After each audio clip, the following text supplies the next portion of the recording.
Baik,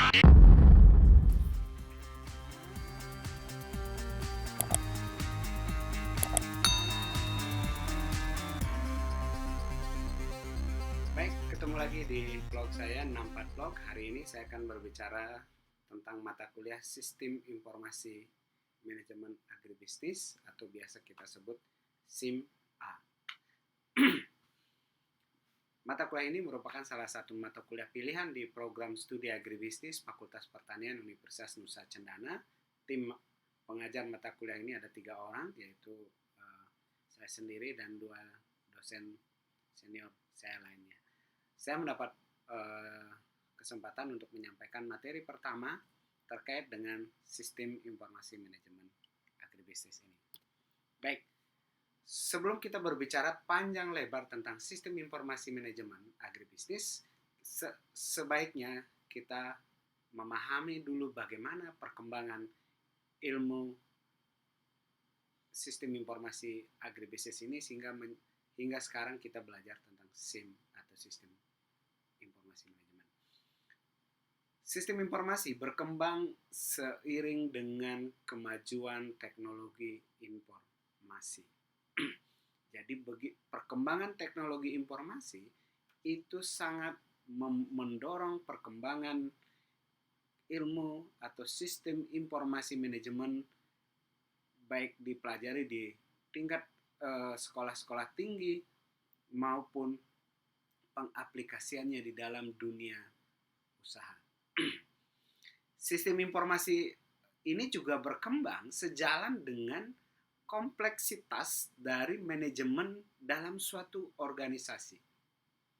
Semakin kompleks sebuah informasi yang harus dikelola oleh sebuah organisasi, baik itu di perusahaan misalnya, itu akan membutuhkan sistem informasi yang lebih kompleks untuk memudahkan pekerjaan-pekerjaan organisasi tersebut.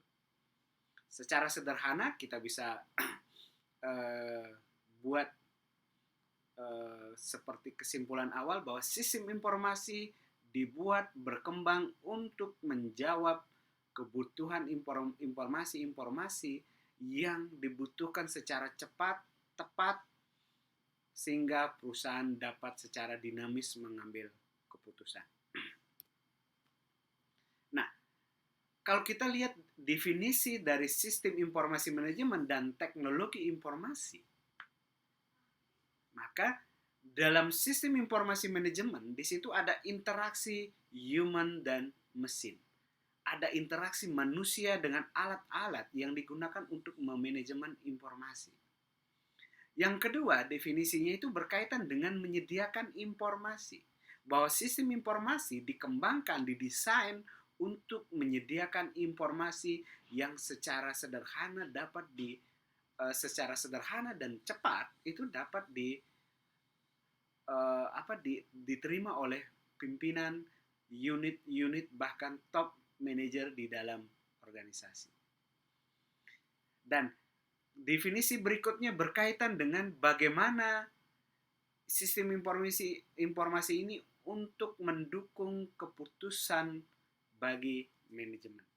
Jadi sistem informasi ini adalah sebuah sistem yang dikembangkan untuk mengelola informasi yang sedemikian kompleks untuk mendukung keputusan manajemen. Dan yang terakhir, sistem informasi ini tentu berkaitan dengan pencapaian tujuan perusahaan.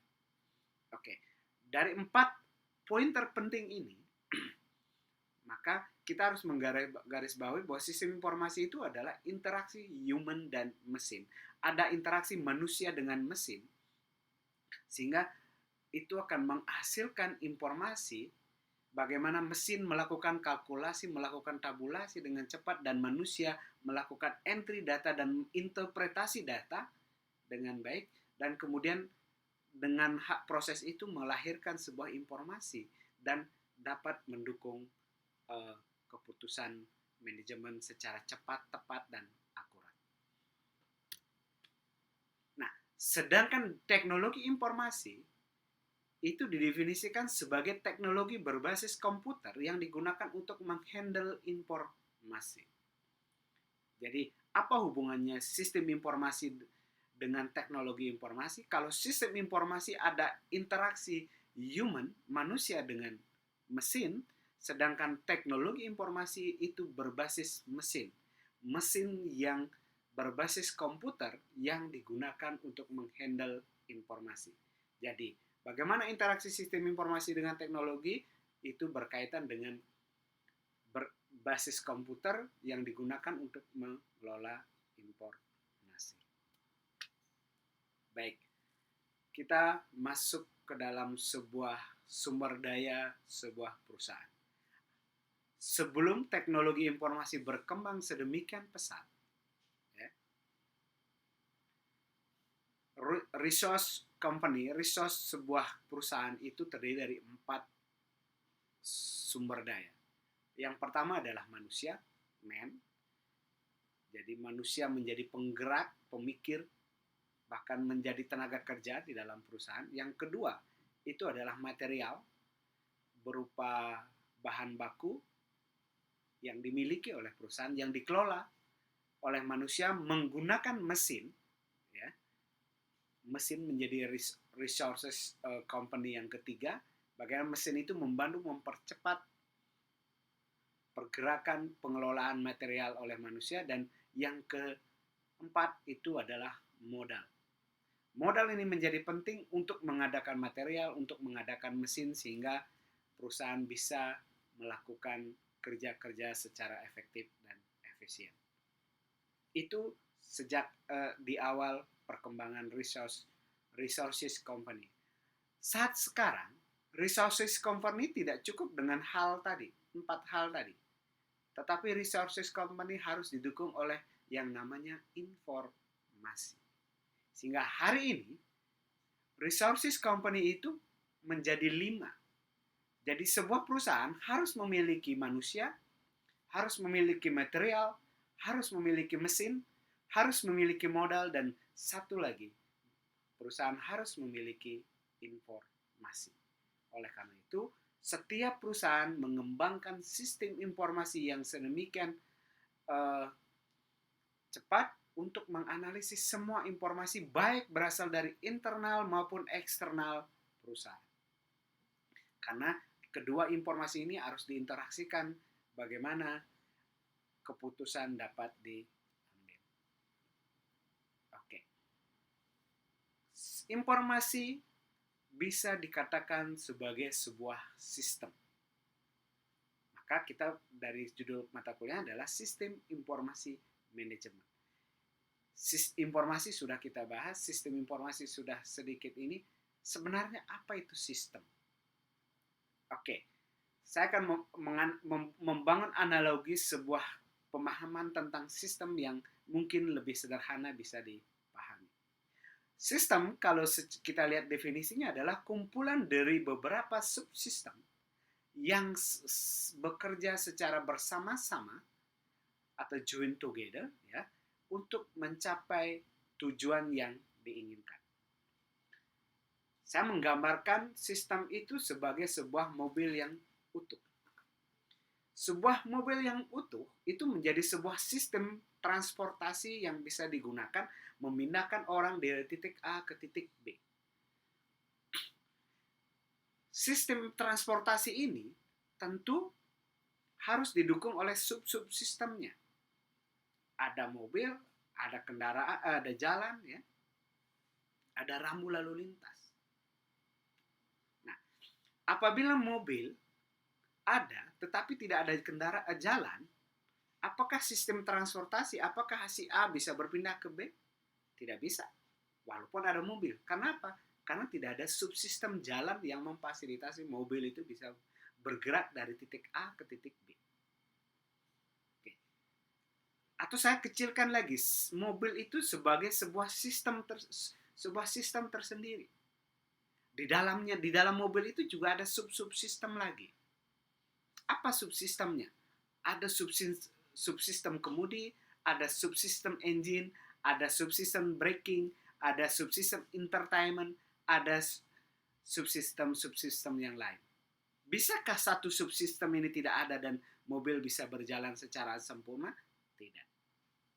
Misalnya, mobil ini apakah bisa berjalan memindahkan orang dari titik A ke titik B tanpa sistem sebuah subsistem engine? Tidak bisa. Karena mesin akan menggerakkan roda. Mesin ada, tapi kalau tidak ada rodanya, bisa memindahkan orang dari titik A ke titik B? Tidak bisa, karena subsistem rodanya tidak ada. Subsistem braking, misalnya tidak ada sistem pengereman, brakesnya tidak ada. Bisakah mobil ini memindahkan orang dari titik A ke titik B? Mungkin bisa. Mobil sudah bisa bergerak, berjalan, tapi tidak ada pengereman. Siapa yang mau naik mobil dengan tanpa sistem pengereman? Begitu juga dengan sistem kemudi. Kalau tidak ada sistem pengemudinya, kita hilangkan satu subsistem kemudinya, setir tidak ada, bagaimana mobil itu memindahkan orang dari A ke B? Mobil itu bisa bergerak tapi tidak sesuai arah yang diinginkan. Nah, oleh karena itu, dengan analogi mobil tadi, saya ingin menjelaskan bahwa sistem merupakan kerja secara bersama-sama oleh subsistem untuk mencapai satu tujuan tertentu. Dalam sistem informasi manajemen, maka sistem itu adalah kerja bersama antara pembuat input data, analisis data, penyedia data, sampai interpretasi. Semua itu adalah bagian dari satu kesatuan subsistem yang didukung oleh sub-subnya masing-masing. Sehingga tujuannya apa? Menyediakan informasi secara akurat kepada manajemen atau manajer di setiap masing-masing level. Seperti itu. Jadi, sistem informasi manajemen adalah bagaimana subsistem itu bekerja untuk mengelola informasi, untuk memanage informasi yang bertujuan untuk membuat informasi menjadi lebih sederhana, lebih mudah, dan bisa dipahami dengan cepat dan akurat. Karena cepat dan akurat, makanya sistem informasi membutuhkan teknologi informasi yang semakin ke depan semakin kompleks dan semakin maju. Hari ini sistem informasi sudah berbasis teknologi komputer. Kalau zaman dulu tidak. Misalnya saya contohkan, di perpustakaan dulu menggunakan katalog bahwa buku dengan judul A itu berada di almari nomor sekian, di level nomor sekian dengan kode sekian. Jadi kita buka bukunya dulu, oh kodenya sekian ada di lemari A, nomor di layer ketiga, baris nomor sekian. Seperti itu. Tapi hari ini semua sudah komputerisasi, bisa lebih cepat. Saya pikir itu pemahaman agribisnis. Sistem informasi manajemen agribisnis. Sistem informasi manajemen itu berupa komputer sistem dan physical component. Komputer sistem itu menyangkut dengan bagaimana sebuah sistem informasi dikembangkan, sebuah aplikasi dikembangkan, software dikembangkan untuk mengelola sebuah informasi. Yang paling melekat kepada kasus teman-teman mahasiswa, misalnya ketika awal semester kita sudah membuat kartu rencana studi atau KRS, itu dengan sistem Siakat, itu adalah sebuah software yang berupa komputer sistem yang digunakan untuk mengelola sistem informasi manajemen akademik yang ada di kampus. Kemudian ada physical komponennya. Apa itu kok physical komponen? Physical komponen bisa berupa hardware ya, yang berupa komponen fisik, data segala macam, itu adalah physical komponen, yaitu komponen-komponen fisik.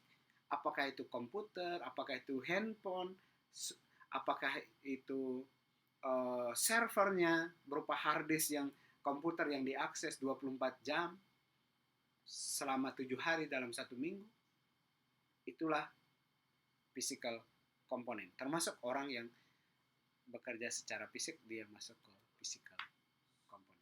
Bagaimana basis sebuah komputer system dalam menganalisis sebuah sistem informasi?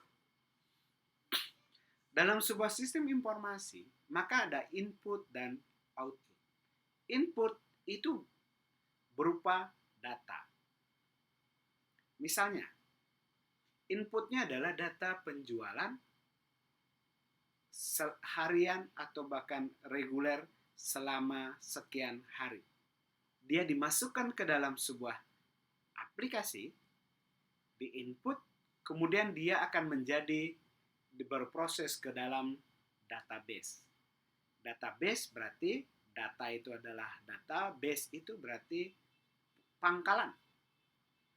Sebuah pangkalan data, kalau terjemahannya. Jadi pangkalan data. Data itu disimpan sesuai dengan yang di-input. Kemudian data itu diproses dengan logika atau kebutuhan informasi. Apakah kita menginginkan informasi rata-rata harga? Apakah kita menginginkan informasi penjualan rata-rata harian? Itu tergantung dari informasi apa yang diinginkan oleh menjadi output dari sistem informasi berbasis komputer ini. Kalau harga rata-rata berarti total penjualan dibagi dengan jumlah yang dijual, apakah pieces atau kilogram, maka dia akan dianalisis menggunakan persamaan itu dan kemudian muncullah harga rata-rata per pieces atau per kilogram.